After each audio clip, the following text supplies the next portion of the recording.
Hello শিক্ষার্থীবৃন্দ, আজকে আমরা সহজেই ফার্সি শব্দগুলো শিখব শর্ট টেকনিকের মাধ্যমে।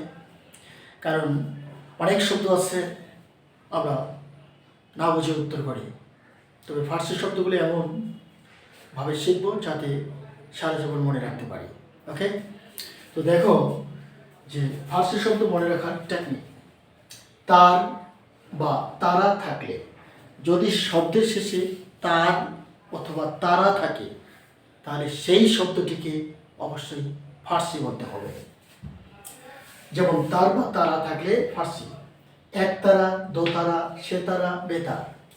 একতারা, দোতারা, সেতার, সেতারা, বেতার। এই যে তার তারা আছে, অবশ্যই এই শব্দগুলোকে ফার্সি বলা হয়। আবার জমি জম জাম দিয়ে গঠিত, জমি জম জাম দিয়ে গঠিত হলে ফার্সি। যখন এই জমি জম জাম এই তিনটে শব্দ যুক্ত থাকবে, ওই শব্দটিকে অবশ্যই ফার্সি শব্দ বলতে হবে। যেমন জমিদার জমজম জামদানি, জমিদার জমজম জামদানি, এই শব্দগুলোকে অবশ্যই আমরা বলবো ফার্সি শব্দ। এরপরে জামাই এর সাথে জড়িত হলে ফার্সি।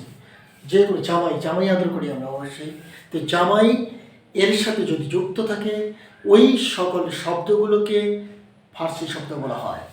যেমন জামাই ফার্সি শব্দ পাঞ্জাবি, পায়জামা, রুমাল, চশমা, মুরগি, মোরগ, পোলাও, বিরিয়ানি, জর্দা, আলু, সবজি। এই টোটাল শব্দগুলি হচ্ছে জামাই আসলে আপ্যায়ন করতে হয়, এই জন্য এই শব্দগুলোকে ফার্সি শব্দ বলা হয়। এখানে আবার দেখি আমরা, তার বা তারা থাকলে ফার্সি শব্দ হবে। যেমন একতারা, দোতারা, সেতারা, বেতার।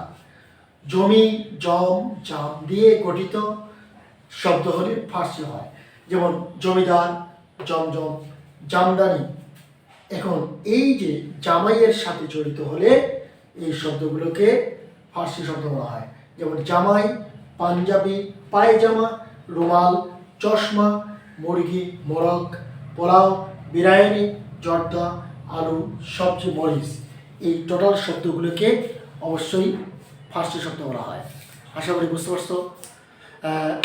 পরের শেষে অবশ্যই কমেন্ট ভালো মন্দ জানাবেন, তাহলে আমি যেন আরও এরপরে ভালো ভালো টপিক দিতে পারি।